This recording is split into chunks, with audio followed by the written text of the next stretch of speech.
Today we're going to talk about my little journey with watches and police and security work, and some of the things that I've learned along the way. Stick around.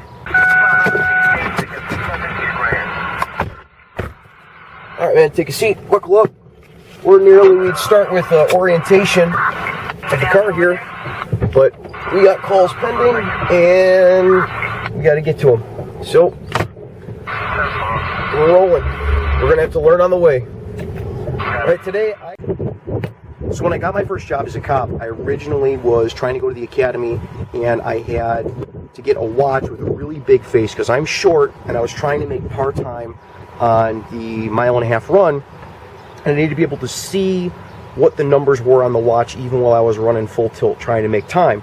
And so I had this big watch. It was a cheap one from Walmart. I wish I still had it. It's probably in my garage somewhere, but it ran on a battery. It didn't have any backlighting, and while it worked well for the academy because everything we were doing pretty much was during the day, and a couple of nighttime things, I have a flashlight on me and I could light it up, it's not the best thing for use in patrol out on the street. So what I ended up doing was getting rid of that watch, and I bought this one. This is a analog watch by this is Dakota Watch Company. It's got a little button on the side that backlights it. It runs still off of a battery that you have to replace, and it had a bezel on it that you can move, so I could set, like, if I needed to know when half an hour was up, like for my lunch, I would set the 60 to whatever the minute hand was, and when it made it over to 30, I knew it was half hour. So that worked pretty well for a couple of years. The problem I had with it was I was constantly replacing batteries because of the backlight function, and the straps wouldn't stick around for very long. They'd get tore up. In fact, you can still see my tactical hair ties being used to hold down the end of the strap because the little strap that comes on these gets tore up really fast. The realities of using a watch for police work are a little more strenuous than most people would give them credit for if they haven't actually done the job. You get very often in an urban area, you get very narrow gangways that you have to walk down to get to calls. Sometimes there'll be a front and a back house with just a gangway that you go down in the middle, and you end up rubbing the watch up against the walls accidentally because you got a belt on and your hands are further out to your side than they would normally be, and so the watch gets a whole lot more wear to the outside of it and to the face of it. They get scratches very easy. You can kind of see the little nicks and stuff that end up in these things. Also, when you fight with people, people are grabbing other people's wrists, and you end up people grabbing the watch and pulling on it, and so you've got the full force of someone grabbing and wrestling and fighting around with it with a watch on. That's the type of thing that if you were at a dojo actually learning martial arts, the first thing they tell you to do is to take that watch off. But when you go to work, you don't have time to take your watch off and stretch and do all of that before you have an encounter with somebody, and most of the time we don't even know that that type of thing is going to happen. So what I learned with this one is that backlight on a push button, not the automatic backlight that comes on some other watches. Luckily you can shut that off on most of them. Backlight on a push button is a great thing, so that way you're not using up your battery on your flashlight, and that changing battery sucks, and you need a band that's pretty durable. And what I went to after that was a G-Shock. I asked around at work to guys, and I said, hey, you know, I'm sick of this watch, and it's kind of constantly falling apart, and I'm replacing bands and replacing batteries. I said, just go get a G-Shock. Make sure you get a solar-powered G-Shock with backlight.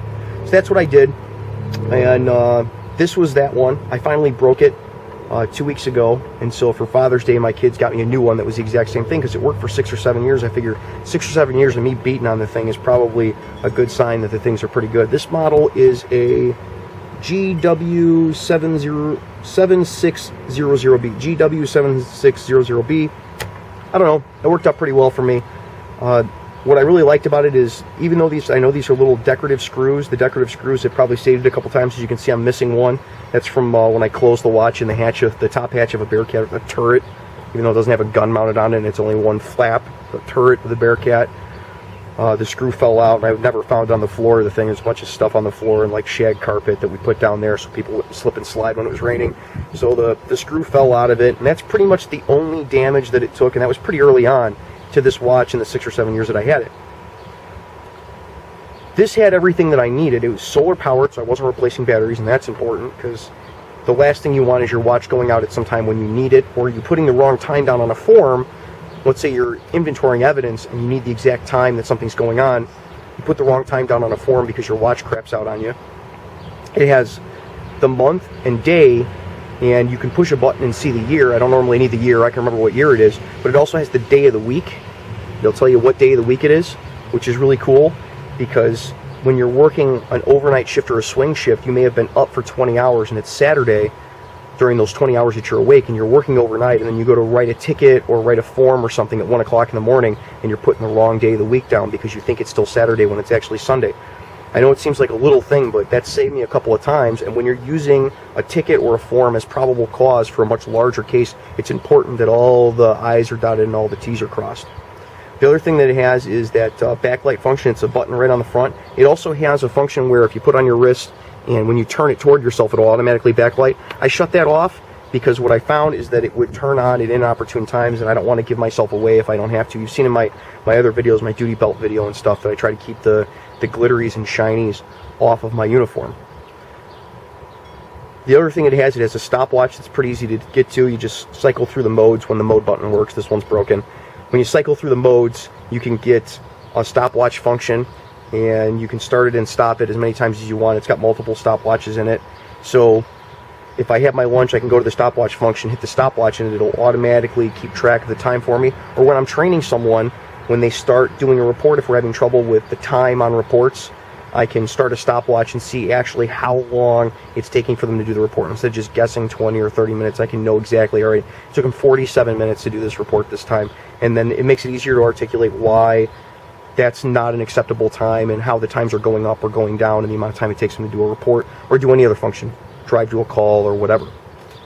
This watch eventually broke, and how it did eventually break is that even though this light button and all the other buttons are pretty guarded from accidental presses, something hit this over the course of a training day. I have no idea what it was. I took a pistol class, and something hit this a couple of weeks ago, and the button got stuck down, and what that did is it rendered all the other buttons inoperable. They don't do anything because this button is held down and isn't moving.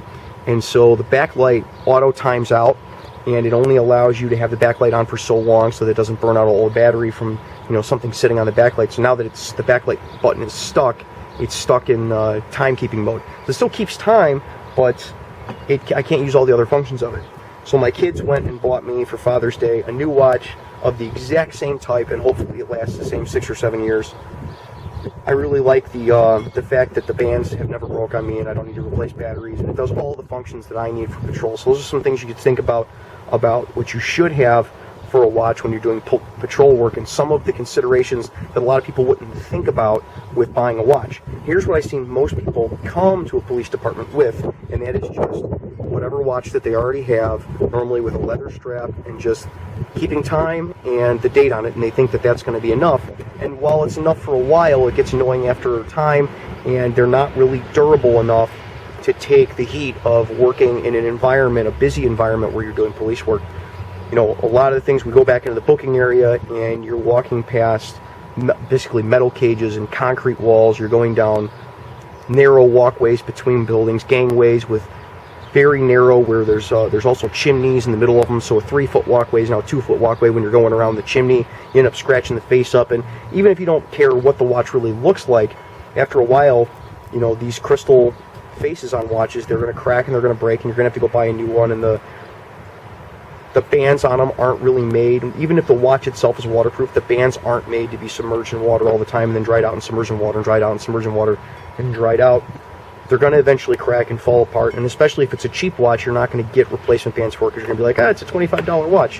What do I care? And then you're going to end up buying $25 watches every year for the rest of your career instead of just buying a watch once.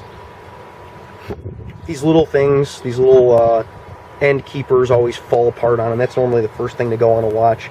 And you don't have a day of the week or a month, which, believe it or not, when you're on swing shifts or you're rotating shifts, sometimes it is hard to keep track of what day of the week it is or what month it is, and those are important for paperwork reasons.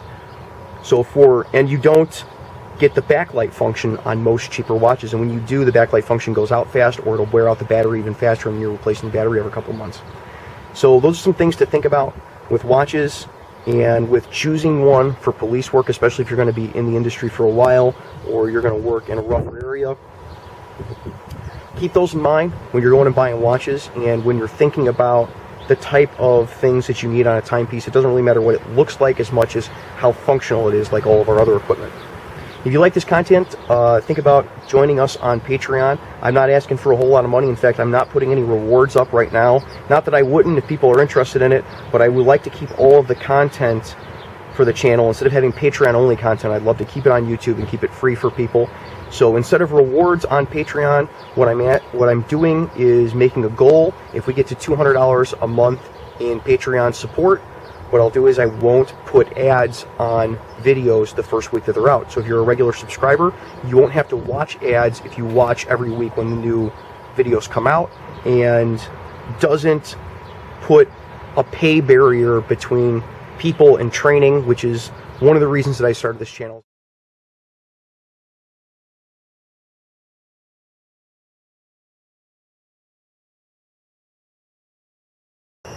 Well, if you like that video, go ahead and subscribe, because there's a whole lot more to come.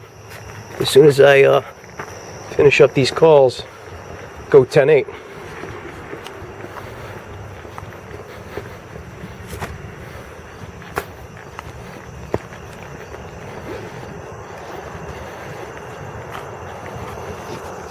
County 291.